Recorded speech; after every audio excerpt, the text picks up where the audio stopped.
तब्बल 25 तासांपेक्षा जास्त रांगेमध्ये थांबलेले लोक सुद्धा भाविक म्हणून आहेत। आषाढी एकादशी निमित्त मुख्यमंत्री देवेंद्र फडणवीसांच्या हस्ते विठुरायाची शासकीय पूजा, पत्नी अमृता फडणवीसांसह विठ्ठलाची पूजा केली। नाशिकचे उगले दाम्पत्य ठरले मानाचे वारकरी। मूळचे नाशिक जिल्ह्यातील जाते गावचे असलेल्या कैलास उगले आणि कल्पना उगलेंना विठ्ठलाच्या महापूजेचा मान। विठ्ठल मंदिराकडे जाणारी वाहतूक एकेरी मार्गाने वन वे वाहतूक केल्यामुळे मंदिराच्या पश्चिम द्वाराकडून येणाऱ्या भाविकांना फक्त येण्यासाठी रस्ता तर जाणाऱ्या भाविकांना डाव्या बाजूने रस्ता काढून देण्यात आलाय।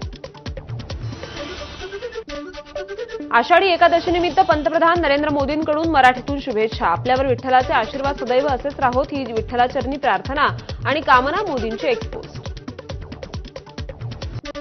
गोव्याचे मुख्यमंत्री प्रमोद सावंत यांच्याकडून साखळीतील विठ्ठल मंदिरात महाअभिषेक। देश आणि गोव्यात येणाऱ्या अडचणी दूर व्हाव्यात, प्रमोद सावंतांचं देवाला साकडं।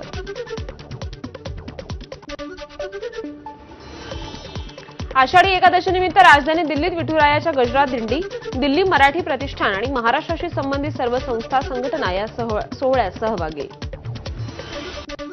मुंबईतील प्रति पंढरपूर म्हणून प्रसिद्ध वडाळ्यातील विठ्ठल मंदिरात भाविकांची गर्दी। हे मंदिर पुरातन असून 400 वर्षांपूर्वी उभारण्यात आलंय। आषाढी एकादशी निमित्त वैजनाथच्या दर्शनासाठी भाविकांची गर्दी। मंदिर परिसरात विविध सामाजिक संस्थांच्या वतीनं फराळाचं वाटप। उपमुख्यमंत्री एकनाथ शिंदेंनी शहाडच्या विठ्ठल रुक्मिणी मंदिरात आरती करून दर्शन घेतलं। ज्ञानदिंडी सोहळ्यात ते सहभागी झाले।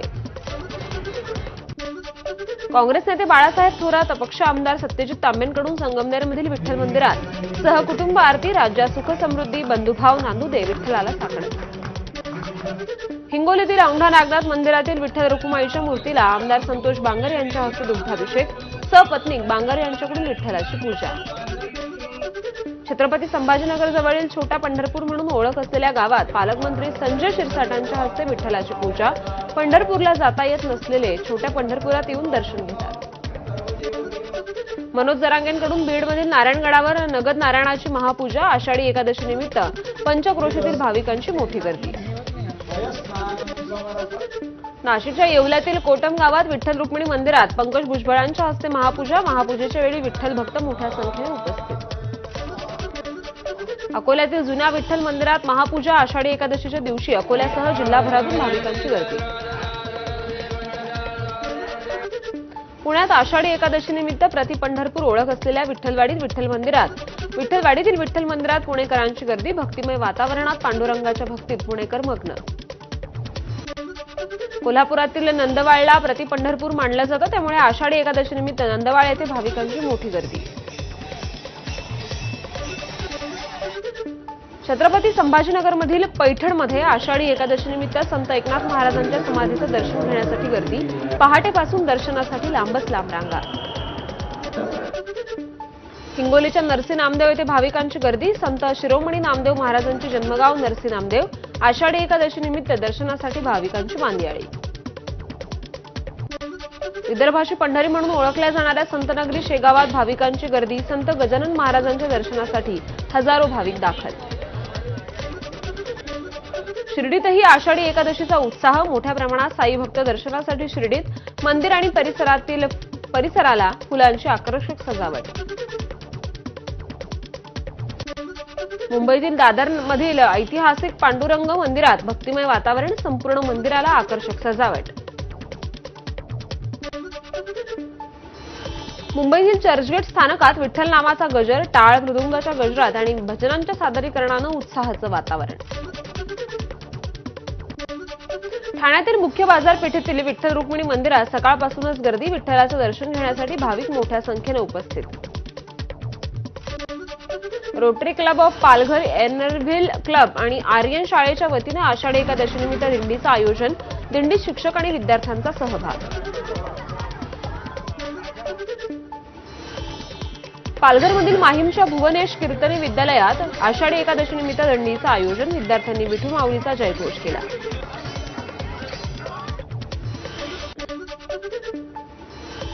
साताऱ्यामधील कोरे गावातील सरस्वती विद्यालयात 2200 विद्यार्थ्यांनी साजरा केला रिंगण सोहळा. रिंगण सोहळ्याची अधिक बर्गेंनी टिपलेली खास दृश्य एबीपी माझाच्या प्रेक्षकांसाठी.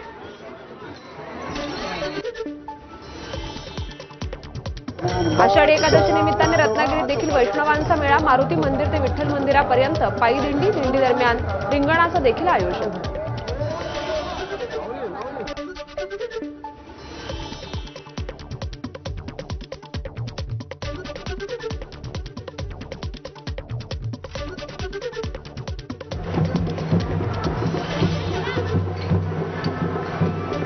नागपूरमध्ये शालेय विद्यार्थ्यांच्या वारीचं आयोजन. आकर्षक वेशभूषेत, डोक्यावर तुळस, हातात टाळ मृदुंग घेऊन हे शालेय विद्यार्थी वारीत सहभागी.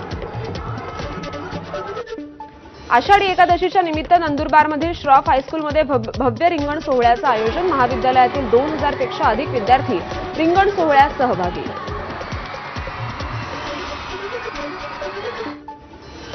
नवी मुंबईतील रांगोळी कलाकार मिताली सुर्वेंनी आषाढी सोहळ्याचं रांगोळीच्या माध्यमातून चित्र रेखाटले. रांगोळी 10 बाय 5 फुटांची असून यात चिमुकले वारकरी देखील पाहायला मिळत आहेत.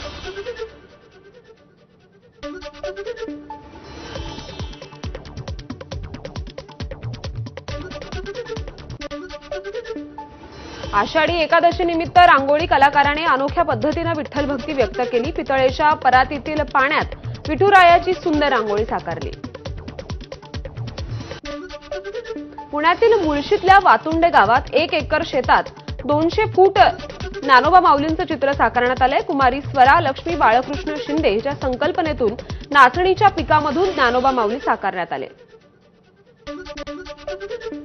बीडच्या परळीतील संत जगमित्र नागा मंदिरात आषाढी एकादशी निमित्त मंदिराला फुलांची आकर्षक सजावट. आषाढी निमित्त विविध कार्यक्रमांचं देखील आयोजन.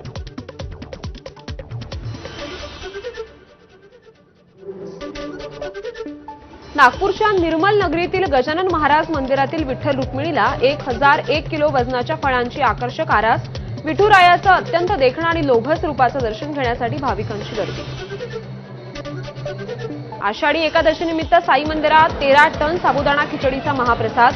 आषाढी एकादशी निमित्त साई मंदिराला आकर्षक सजावट करण्यात आली.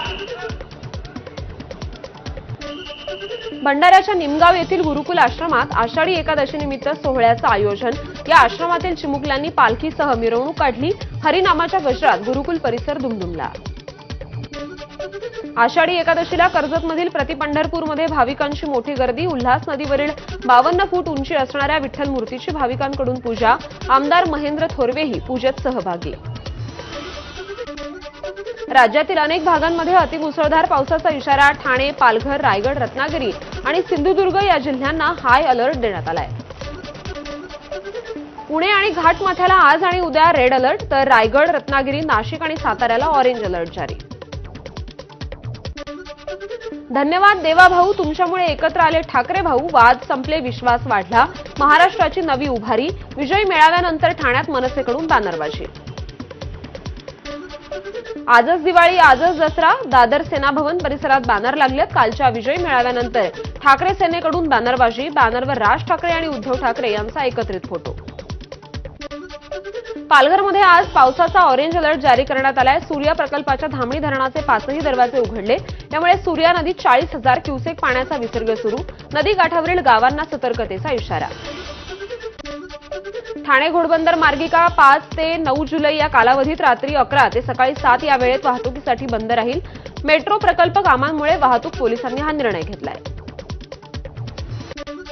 फुकट्या रेल्वे प्रवाशांवर कारवाईचा धडाका. पश्चिम रेल्वेनं एप्रिल ते जून महिन्यात केली 58.79 कोटींची दंडवसुली. 122 कोटींच्या न्यू इंडिया कोऑपरेटिव्ह बँक अपहारा प्रकरणी लखनौमधून आरोपीला अटक करण्यात आली आहे.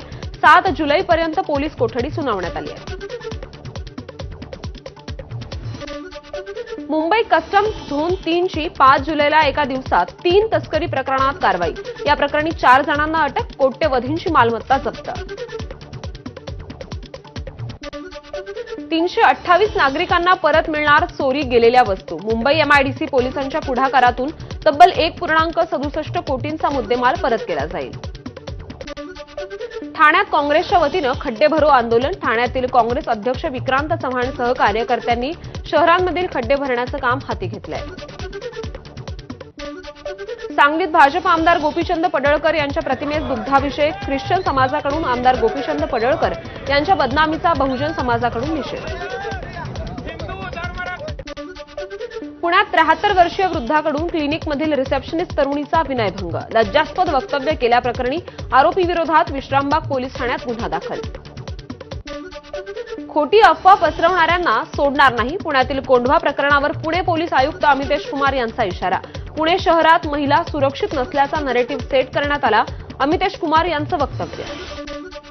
नाशिक जिल्ह्यामध्ये पावसाचा जोर वाढलाय, धरणांच्या पाणलोट क्षेत्रात मुसळधार पाऊस, 4656 इतका पाण्याचा विसर्ग गोदापात्रामध्ये सुरू आहे. नाशिकमध्ये पावसाची संततधार सुरूच, दुतोंड्या मारुतीच्या कमरेपर्यंत पाणी पोहोचलं. गंगापूर धरणातून नदीपात्रात पाणी सोडल्यानं गोदावरी नदीच्या पाणी पातळीत वाढ झाली आहे. नाशिकच्या रामकुंड परिसरामध्ये पूर परिस्थिती, आजूबाजूच्या परिसरात पुराचं पाणी शिरलं, नागरिकांना सतर्कतेचा इशारा.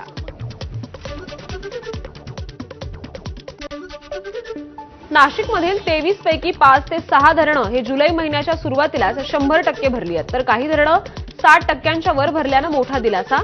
भाम धरणातून पाण्याचा विसर्ग सुरू झालाय. नाशिकच्या गंगापूर धरणातून नदीपात्रात पाणी सोडल्यानं गोदावरी नदीवरील सोमेश्वर धबधबा पूर्ण क्षमतेनं प्रवाहित.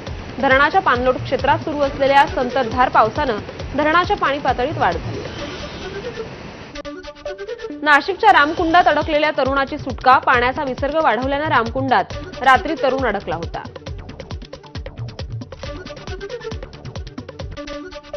जळगावात चालकाचं नियंत्रण सुटून बस नदीत कोसळली, अपघातात एकाचा जागीच मृत्यू, 25 प्रवासी जखमी झाल्याची घटना. बीड कोचिंग क्लासमधील विद्यार्थिनीच्या लैंगिक छळ प्रकरणी शिक्षक पवार आणि खाटोकरवर दुसरा गुन्हा दाखल झालाय. दुसऱ्या पालकानं लैंगिक छळाची तक्रार दाखल केल्यानंतर आता शिवाजीनगर पोलीस ठाण्यात आणखी एक गुन्हा. महादेव मुंडे हत्या प्रकरणात पोलिसांनी नोंदवला विजयसिंग बाळा बांगर यांचा जबाब. आता महादेव मुंडेंच्या हत्या प्रकरणाच्या तपासाला गती येणार. गोंदियातील वैनगंगा नदीवरील धापेवाडा बॅरेजचे 13 दरवाजे 4 मीटरनं उघडलेत. 42,890 क्युसेकनं सध्या पाण्याचा विसर्ग सुरू आहे. भंडाऱ्यातील गोसेखुर्द धरणाच्या 15 दरवाजांमधून 62,139 क्युसेकनं पाण्याचा विसर्ग. धरणाच्या पाणलोट क्षेत्रात पडणारा पाऊस कमी झाल्यानं पाण्याचा विसर्ग कमी. पोटफुगी झाल्यानं 10 दिवसांच्या बाळाला गरम विळ्यानं 39 चटके देण्यात आलेत. अमरावतीच्या मेळघाटातील दहेंद्री गावातील ही घटना आहे. अघोरी उपचार करणाऱ्या वृद्ध महिलेविरोधात गुन्हा दाखल. शाळेतील भिंत पाडल्याच्या कारणावरून मुख्याध्यापकाची 14 वर्षीय विद्यार्थ्याला बेदम मारहाण. भंडाऱ्याच्या माटोरा येथील प्रशांत विद्यालयातला हा प्रकार आहे. पालकाच्या तक्रारीवरून मुख्याध्यापकावर गुन्हा दाखल झालाय. वर्ध्यात 20 किलो गांजा जप्त तर 5 लाखांचा मुद्देमाल जप्त. गांजाची तस्करी करणाऱ्यांवर गुन्हा दाखल. वर्ध्याच्या स्थानिक गुन्हे शाखेची कारवाई. वाशिममध्ये दुचाकी चोरणाऱ्या टोळीचा पर्दाफाश. चोरीच्या 7 दुचाक्या ताब्यात. वाशिमच्या गुन्हे शाखेची कारवाई आहे.